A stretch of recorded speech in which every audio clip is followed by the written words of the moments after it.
Hotstar, Netflix, YouTube, Amazon Prime, beware, क्योंकि अब India में आने वाला है ब्रॉडकास्ट बिल। ये जो बिल है, ये जो लॉ है, ये रेगुलेट करेगा इन OTT प्लेटफॉर्म्स को कि इन प्लेटफॉर्म्स पे जो भी कंटेंट दिखाया जा रहा है वो अप्रोप्रिएट है या नहीं। ऑल्दो जब हम OTT प्लेटफॉर्म्स की बात करते हैं तो उसके अंदर जो सोशल मीडिया इंटरमीडियरीज और यूज़र्स होते हैं वो उसके अंदर शामिल नहीं होते, लेकिन इस बिल के अंदर, इस लॉ के अंदर उन लोगों को इंक्लूड किया गया है जो कि ब्रॉडकास्ट करते हैं न्यूज़ और current affairs programme using these platforms. इसका मतलब ये है कि जो इंडिपेंडेंट जर्नलिस्ट यूट्यूब पे काम करते हैं या फिर जिनका इंस्टाग्राम अकाउंट है जहाँ पर वो न्यूज़ को पोस्ट करते हैं फॉर प्रोफेशनल रीजंस, तो उनको एक OTT ब्रॉडकास्टर की तरह ही जो है माना जाएगा। ये नहीं माना जाएगा कि यूट्यूब जो है वो एक इंटरमीडियरी है या फिर जो इंस्टाग्राम है वो बेसिकली एक सोशल मीडिया है, एक इंटरमीडियरी है, तो हम उसे OTT प्लेटफॉर्म कैसे मान सकते हैं। नहीं, ये इस लॉ के अंदर स्पेसिफिकली मेंशन किया गया है कि जो इंडिपेंडेंट जर्नलिस्ट या कोई भी पर्सन जो है इन प्लेटफॉर्म्स को यूज़ कर रहा है ताकि वो जो है वहाँ पर न्यूज़ या फिर करंट अफेयर प्रोग्राम को जो है शेयर कर सके, उसे एक प्रोफेशनल रीज़न के लिए यूज़ कर रहा है, तो उस केस में उन लोगों को, उन जर्नलिस्ट के जो हैं वो सेम ऑब्लिगेशंस होंगे एज एन OTT ब्रॉडकास्टर। इसके अलावा जो सिटीजन जर्नलिस्ट हैं वो भी कुछ ऑब्लिगेशंस को अट्रैक्ट करेंगे अगर वो कोई ऐसा कंटेंट जो है वो पोस्ट कर रहे हैं which is a systematic business, professional और कॉमर्शियल एक्टिविटी। इनफैक्ट अगर हम फाइनेंशियल इन्फ्लुएंसर्स की बात करें जिनके अपने यूट्यूब चैनल्स हैं या फिर इंस्टाग्राम पे अकाउंट्स हैं जहाँ पर वो अपनी थिंकिंग जो है, अपने व्यूज़ जो हैं पोस्ट करते हैं, कोई भी नई पॉलिसी आई है, कुछ भी आई है उसे शेयर करते हैं, तो उनके भी सेम ऑब्लिगेशंस होंगे एज एन OTT ब्रॉडकास्टर। तो इसके अंदर से सिर्फ न्यूज़पेपर्स और जो उनके ई-रेप्लिकाज हैं वो ही एग्जेम्प्टेड हैं। अदरवाइज इन सभी को जो भी OTT ब्रॉडकास्टर के ऑब्लिगेशंस हैं उनको कंप्लाई करना पड़ेगा। और अगर हम यूट्यूब की बात करें तो हम ये देखते हैं कि जो यूट्यूब है ये एक्चुअली में एक इंटरमीडियरी है, सोशल मीडिया इंटरमीडियरी है, लेकिन इसी यूट्यूब का जो पेड वर्जन है यानी यूट्यूब प्रीमियम जो है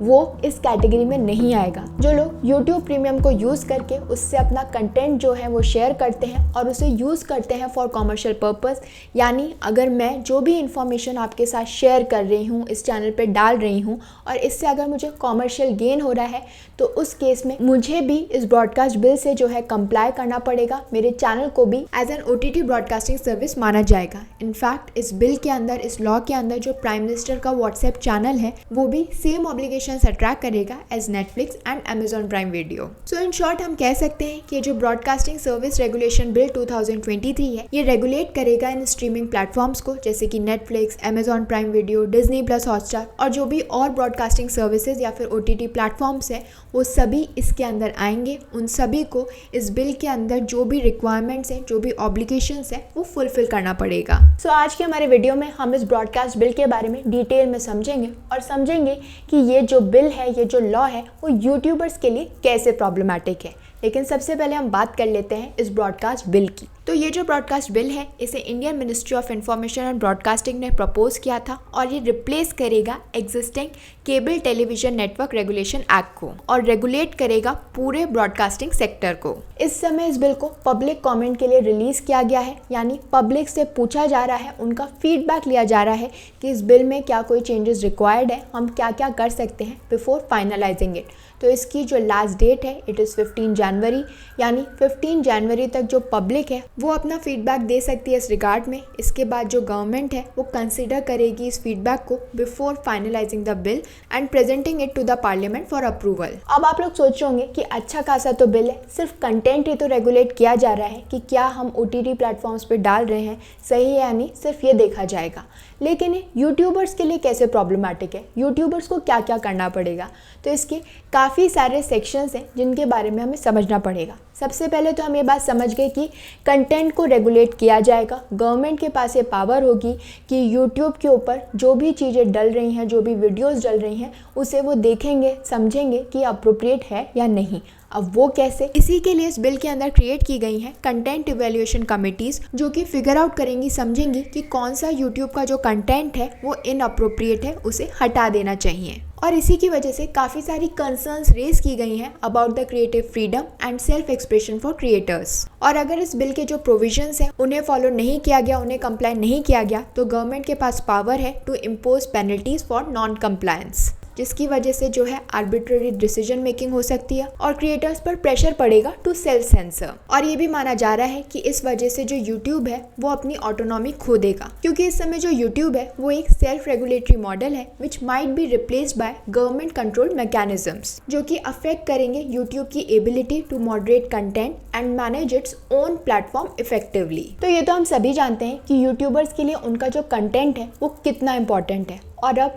इस सेंसरशिप के डर से काफ़ी सारे क्रिएटर्स को जो है ये खौफ होगा, ये फियर होगा कि जो हम कंटेंट डाल रहे हैं वो सही है या नहीं, कहीं वो इनअप्रोप्रिएट तो नहीं है, कहीं हमें सेंसर तो नहीं कर दिया जाएगा। तो इस वजह से जो फ्रीडम ऑफ एक्सप्रेशन है उस पर काफ़ी इफेक्ट पड़ेगा। और यूट्यूब जहाँ पर लोग अपने आप को फ्रीली एक्सप्रेस कर पाते हैं, क्योंकि एक इंडिपेंडेंट प्लेटफॉर्म है जहाँ पर लोग अपने बिलीव्स को, अपनी फीलिंग्स को एक्सप्रेस करते हैं, अब इस प्रोहिबिटेड कंटेंट की वजह से जो कि इस बिल के अंदर मेंशन किया गया है उसकी वजह से जो क्रिएटर्स हैं वो शायद खुद को ये सेल्फ सेंसरशिप कर लें टू अवॉइड गवर्नमेंट रिस्ट्रिक्शंस, और इसी वजह से उनकी जो रेंज ऑफ टॉपिक्स है और ओपिनियंस है वो काफ़ी लिमिट हो जाएगी। और अगर मैं इस बिल की बात करूं जहां पर ये वर्ड प्रोहिबिटेड कंटेंट यूज़ हो रहा है, ये काफ़ी अनक्लियर है और जो क्रिएटर्स हैं वो शायद ये बात समझ ना पाएँ कि क्या मिस अप्रोप्रिएट है, क्या हम डाल सकते हैं, क्या हम नहीं डाल सकते हैं। तो एंड में क्या होगा, जो क्रिएटर्स हैं वो सेंसिटिव टॉपिक्स के बारे में बात करने से बचेंगे। वो सोचेंगे हम इस मामले में नहीं पढ़ते, ऐसे टॉपिक्स को नहीं चूज़ करते हैं जो कि सेंसिटिव है, जिस पे सेंसर किया जा सकता है। और इससे ना सिर्फ क्रिएटर्स पर बल्कि यूट्यूब की व्यूअरशिप पे भी इफेक्ट पड़ेगा, क्योंकि इस समय जो लोग हैं वो यूट्यूब ज़्यादा देख रहे हैं as compared to TV. YouTube पे उन्हें अनबाइस्ड ओपिनियन मिलती है चीज़ों के बारे में, और अब सेंसरशिप के डर से शायद क्रिएटर्स जो हैं ऐसे सेंसिटिव टॉपिक को चूज़ ना करें, और इस वजह से जो व्यूअर्स हैं उन्हें ढंग से इन्फॉर्मेशन नहीं मिले तो शायद वो यूट्यूब पे उन वीडियोस को ना देखें, ये सोच के कि हमें कोई भी प्रॉपर इन्फॉर्मेशन नहीं मिल रही है, so what's the point of watching it, what's the point of seeing it. तो इससे ना सिर्फ क्रिएटर्स पर बल्कि यूट्यूब की जो ऑटोनॉमी है, उसकी जो व्यूअरशिप है, उस पर भी इफेक्ट पड़ेगा। और क्योंकि व्यूअरशिप पे इफेक्ट पड़ेगा तो इस वजह से मोनेटाइजेशन रिस्ट्रिक्शंस भी लगाए जा सकते हैं, क्योंकि अब जो गवर्नमेंट है वो इंटरवीन करेगी इन कंटेंट रेगुलेशन, तो उसकी वजह से जो प्लेटफॉर्म मैनेजमेंट है it could potentially affect advertising revenue and creator income. तो इस इवॉल्विंग रेगुलेटरी लैंडस्केप की वजह से इस समय क्रिएटर्स का जो फ्यूचर है वो काफ़ी अनसर्टेन है। वो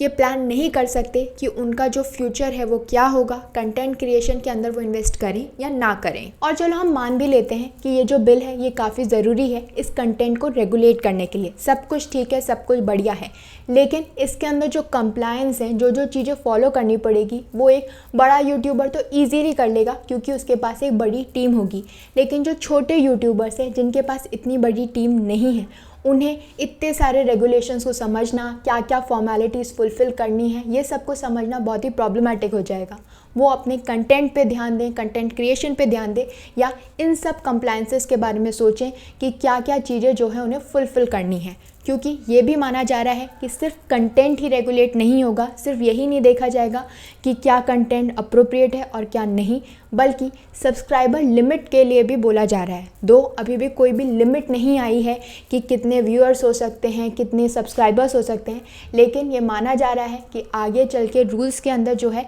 सब्सक्राइबर लिमिट भी होगी कि आपके इतने सब्सक्राइबर्स हैं तो आपको ये सब चीज़ें फॉलो करनी होगी, अगर इससे ज़्यादा हो रहे हैं तो आपको ये सब कुछ कंप्लाई करना पड़ेगा। तो वो सब चीज़ें एडिशनल होगी जिसे एक बड़ा यूट्यूबर तो हैंडल कर सकता है, लेकिन एक अगर छोटा यूट्यूबर है, छोटा कंटेंट क्रिएटर है, तो उसके लिए ये काफ़ी प्रॉब्लमैटिक है। तो सबसे पहले तो जितने भी ब्रॉडकास्टिंग नेटवर्क ऑपरेटर्स हैं उन्हें अपने आप को रजिस्टर करना पड़ेगा विद दी सेंट्रल गवर्नमेंट, ताकि वो ऑपरेट कर सकें, चला सके अपने आप को। इसके अलावा जो OTT प्लेटफॉर्म्स हैं उन्हें सिर्फ इंटीमेट करना पड़ेगा गवर्नमेंट को अगर वो एक सर्टेन सब्सक्राइबर या जो व्यूअर काउंट है उसे सरपास कर रहे हैं। इसके अलावा जो सब्सक्राइबर्स हैं और जो व्यूअर थ्रेशोल्ड है फॉर OTT प्लेटफॉर्म्स वो भी अभी डिफाइन नहीं किया है। इस बिल के अंदर स्पेसिफिकली बोला गया है कि उसे बाद में प्रिस्क्राइब किया जाएगा थ्रू गाइडलाइंस, और इसका मतलब ये है कि हमेशा गवर्नमेंट के पास ये फ्लेक्सिबिलिटी होगी, गवर्नमेंट के पास ये पावर होगी कि वो एक थ्रेशोल्ड सेट कर सकें based on their assessment of the industry and potential regulatory needs. So जो छोटे OTT प्लेटफॉर्म्स हैं जिनके जो सब्सक्राइबर लिमिट है वो थ्रेशोल्ड से कम की होगी, उनके लिए जो कंप्लायंस हैं, जो रिक्वायरमेंट्स हैं, जो भी रेगुलेटरी नीड्स हैं, वो शायद उन्हें इमीडिएटली कंप्लाई करने की ज़रूरत नहीं होगी। लेकिन जो बड़े OTT प्लेटफॉर्म्स हैं जैसे कि Netflix, Disney plus, Hotstar, Amazon prime video, जिनका मैं मान के चल रही हूँ जो भी थ्रेशोल्ड लिमिट गवर्नमेंट सेट करेगी वो ऑब्वियसली ज़्यादा होगी, तो उन्हें काफ़ी सारी जो चीज़ें हैं, काफ़ी सारे जो रेगुलेटरी नॉर्म्स हैं उन्हें फॉलो करना पड़ेगा। तो इन शॉर्ट जो ब्रॉडकास्ट बिल है इस बार वो काफ़ी सारे कंटेंट पे अपनी नज़र रखेगा। इस समय OTT को इतना रेगुलेट नहीं किया जा रहा था, क्या कंटेंट दिखाया जा रहा है, यूट्यूब पे क्या चीज़ें अपलोड हो रही है उसे तो कोई देखता भी नहीं था। लेकिन अब ये सारा कंटेंट जो है वो रेगुलेट होगा। सब्सक्राइबर्स कितने हैं, कितना व्यूअर काउंट है, कितने लोग देख रहे हैं, इसकी भी एक थ्रेशोल्ड लिमिट होगी। जितना ज़्यादा काउंट है, जितने ज़्यादा सब्सक्राइबर्स हैं, उन्हें उतनी ही ज़्यादा रेगुलेटरी रिक्वायरमेंट्स जो हैं वो फुलफ़िल करनी पड़ेगी। तो ये था इन शॉर्ट कि ब्रॉडकास्ट बिल जो है वो कैसे यूट्यूबर्स पे अफेक्ट डाल रहा है, कैसे यूट्यूबर्स को काफ़ी सारी चीज़ें जो हैं शायद चेंज करनी पड़े, अपना कंटेंट का जो तरीका है उसे चेंज करना पड़े, काफ़ी सारे जो नॉर्म्स हैं, जो रिक्वायरमेंट्स हैं उन्हें फुलफ़िल करना पड़ेगा। लेकिन ये जो बिल है इसमें सिर्फ नेगेटिव्स ही नहीं है, कुछ अच्छी बातें भी हैं, कुछ अच्छी चीज़ें भी हैं जो कि इस बिल के अंदर इंट्रोड्यूस की गई हैं। अब हम उन चीज़ों के बारे में बात कर लेते हैं कि इस बिल के जो की एस्पेक्ट्स हैं, की फीचर्स हैं, वो क्या हैं। तो सबसे पहली चीज़ तो हम समझ ही चुके हैं कि ये जो बिल है ये सारे OTT प्लेटफॉर्म्स को रेगुलेशन के अंडर लाएगा, यानी जो भी कंटेंट उसके अंदर दिखाया जा रहा है उसको एक सर्टिफिकेट की ज़रूरत होगी और काफ़ी सारा मल्टी लेयर्ड रेगुलेटरी सिस्टम होगा जिसे इन OTT प्लेटफॉर्म्स को कंप्लाई करना पड़ेगा। इसके अलावा देयर आर स्ट्रीमिंग रेगुलेशंस, यानी इस बिल के अंदर प्रपोज किया गया है एक कंसोलिडेटेड फ्रेमवर्क, ताकि जो भी पिछले एग्जिस्टिंग गाइडलाइंस और पॉलिसीज़ हैं उन सबको रिप्लेस कर दिया जाएगा with this one bill, with this one law, ताकि जो कन्फ्यूजन है वो कम हो सके। पहले बहुत सारे अलग अलग गाइडलाइंस और पॉलिसीज़ आते रहते थे, अब ये डिसाइड किया गया है कि इन सबको हटा दो और सिर्फ ये एक लॉ होगा, ताकि वो काफ़ी ईजी हो जाएगा समझने के लिए भी और इम्प्लीमेंट करने के लिए भी। इसके अलावा कंटेंट इवेल्यूएशन कमिटीज़ जो हैं वो सेटअप की गई हैं ताकि वो असेस कर सकें कंटेंट को for compliance with the programme and advertising codes. Then there will be a broadcast advisory council. ये एक इंडिपेंडेंट बॉडी होगी जो कि एडवाइस करेगी गवर्नमेंट को ऑन रेगुलेटरी मैटर्स। इसके अलावा इस बिल के अंदर डिसेबल्ड लोगों की जो प्रॉब्लम्स हैं उन्हें समझने की कोशिश की गई है, क्योंकि ये जो बिल है ये प्रमोट करेगा the use of subtitles, audio description and sign language, ताकि जो डिसेबल्ड लोग हैं उन्हें भी ढंग से सारा कंटेंट जो है वो मिल सके। और इसीलिए इंट्रोड्यूस किया गया है the role of a disability grievance officer, ताकि वो जो डिसेबल्ड लोगों की कंसर्न्स हैं उन्हें एड्रेस कर सके। इसके अलावा एक पूरा ग्रीवियंस रिड्रेसल मैकेनिज्म होगा जो कि हैंडल करेगा कंप्लेंट्स को और रिड्रेसल प्रोवाइड करेगा by broadcasters and platforms. So this was all about the broadcast bill. I hope कि आपको समझ में आया होगा कि ये ब्रॉडकास्ट बिल क्या है और क्रिएटर्स के लिए कि कैसे प्रॉब्लमेटिक है। क्या आपको भी लगता है कि इससे जो क्रिएटिविटी है उस पर अफेक्ट पड़ेगा? इसके बारे में हमें कमेंट बॉक्स में बताइए। और ऐसी और भी इंटरेस्टिंग इन्फॉर्मेशन के लिए हमारे चैनल को लाइक, शेयर एंड सब्सक्राइब करें। Thank you.